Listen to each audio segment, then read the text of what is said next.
இது மகிமை நேரம். ஆண்டவராகிய இயேசு கிறிஸ்துவின் நாமத்தில் அன்போடு வரவேற்கிறேன். ஆண்டவருடைய வார்த்தைகளை தியானிப்பதற்கு முன்பு ஒரு நிமிடம் நாம் ஜெபிப்போம்.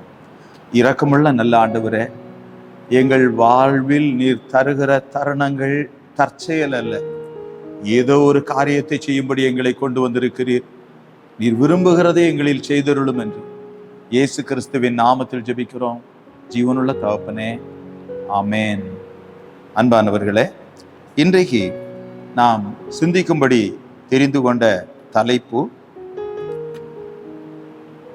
விசுவாசம் உள்ளவனாயிரு, அப்பொழுது அவள் ரட்சிக்கப்படுவாள். விசுவாசம் உள்ளவனாயிரு, அவள் ரட்சிக்கப்படுவாள். அன்பானவர்களே, லூக்கா எழுதின சுவிசேஷம் 8வது அதிகாரம். இயேசு அதை கேட்டு, பயப்படாதே, விசுவாசம் உள்ளவனாயிரு, அப்பொழுது அவள் ரட்சிக்கப்படுவாள் என்று சொல்லுகிறதை பாருங்கள்.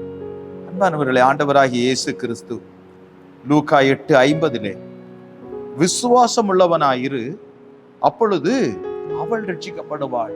அவள் யார்? அன்பானவர்களே, இந்த மனிதனை குறித்து வேதத்திலே பாருங்கள், 41வது வசனத்தை கவனியுங்கள்.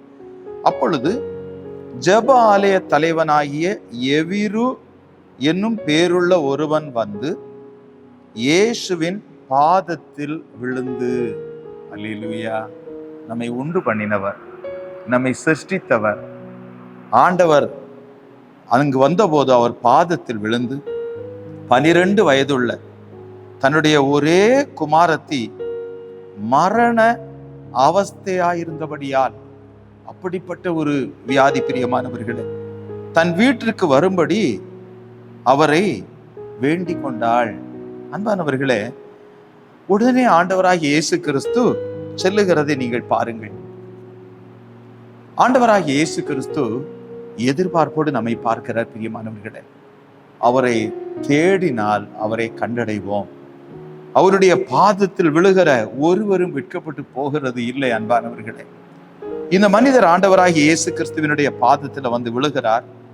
ஆனால் இப்பொழுது என்ன நடக்கிறது பாருங்கள். மார்க் எழுதின சுவிசேஷம் 5வது அதிகாரம் 35வது வசனத்திலே பாருங்கள். அவர் இப்படி பேசிக் கொண்டிருக்கையில் ஜெப ஆலய தலைவனுடைய வீட்டிலிருந்து சிலர் வந்து, உம்முடைய குமாரத்தி மரித்து போனாள், இனி ஏன் போதகரை வருத்தப்படுத்துகிறீர்? பாருங்கள், உம்முடைய குமாரத்தி மரித்து போனாள், இனி ஏன் போதகரை வருத்தப்படுத்துகிறீர் என்றார்கள். ஆனால் 36வது வசனத்திலே அதற்குத்தான் கர்த்தர் சொல்லுகிறார், அவர்கள் சொன்ன வார்த்தையை இயேசு கேட்டவுடனே. ஆமென். அன்பானவர்களை, சில வார்த்தைகளை நாம் கேட்கும் போது நம்முடைய விசுவாசம் தள்ளாடும். ஐயோ, எல்லாம் முடிந்து விட்டது என்று நாம் சொல்லுவோம்.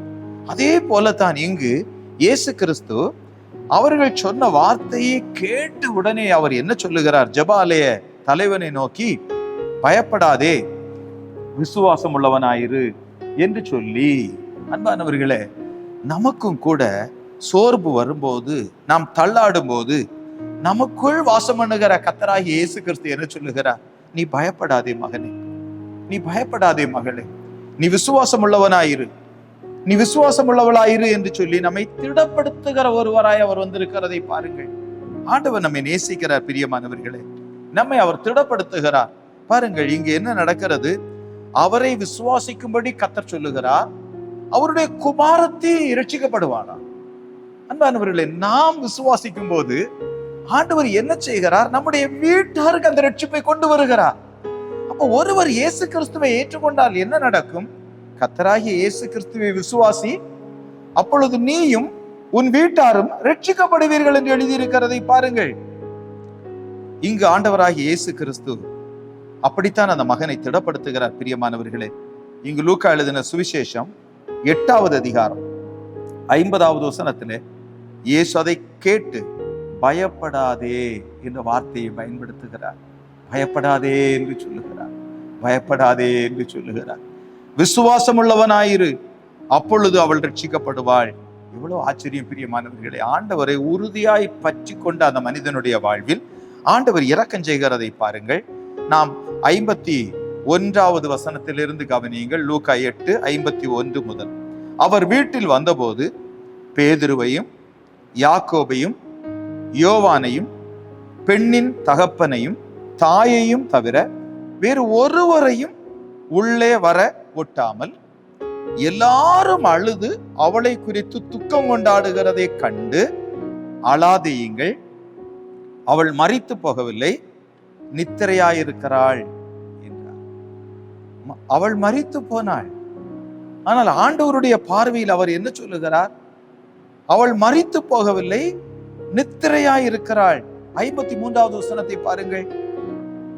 அவள் மரித்து போனாள் என்று அவர்கள் அறிந்ததினால் அவரை பார்த்து நகைத்தார்கள். பிரியமானவர்களே, உங்களுக்கு தெரியுமா, சில வேளைகளிலே ஆண்டவரை நாம் விசுவாசிக்கும் போது அநேகருக்கு அது நகைப்பாக இருக்கும்.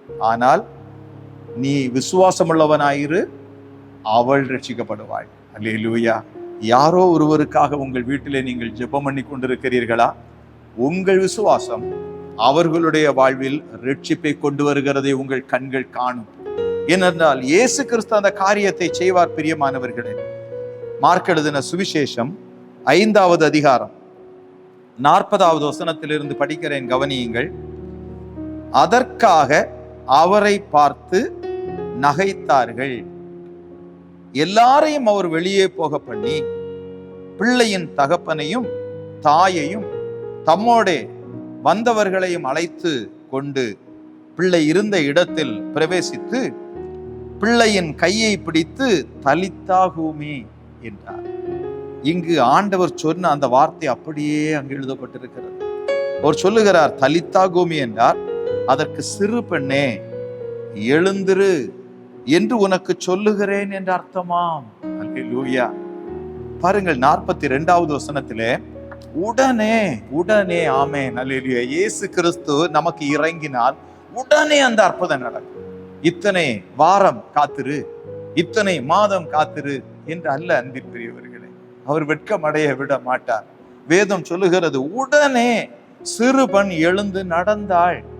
அவள் 12 வயதுள்ளவளாய் இருந்தாள். அவர்கள் மிகுந்த ஆச்சரியப்பட்டு பிரமித்தார்கள் என்று எழுதியிருக்கிறது.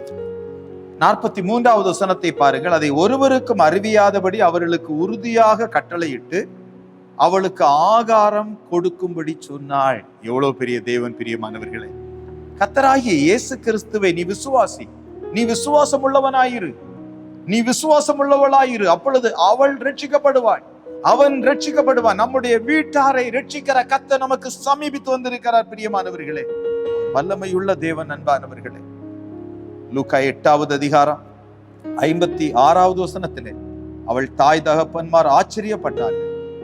அப்பொழுது நடந்ததை ஒருவருக்கும் சொல்லாமல் இருக்கும்படி அவர்களுக்கு கட்டளையிட்டார் என்று எழுதியிருக்கிறது. அன்பிற்குரியவர்களே, இங்கு 41வது வசனத்தில் இயேசுவின் பாதத்தில் விழுந்த எவீரு வெட்கப்படவில்லையே. இன்றைக்கும் கிறிஸ்துவினுடைய பாதத்தில் விழுகிற நீங்கள் வெட்கப்படவே மாட்டீர்கள். பிரியமானவர்களே, வெட்கப்படவே மாட்டீர்கள். ஆண்டவராகிய இயேசு கிறிஸ்துவை பார்த்து நாம் ஜெபிப்போமா? அவரை நோக்கி பார்ப்போம்.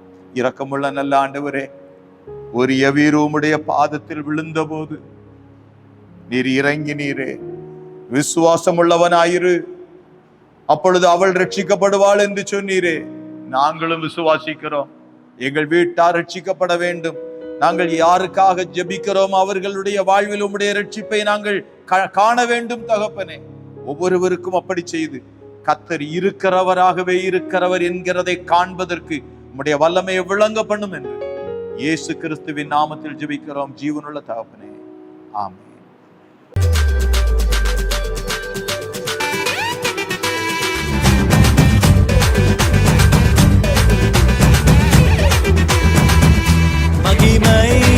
மகிமை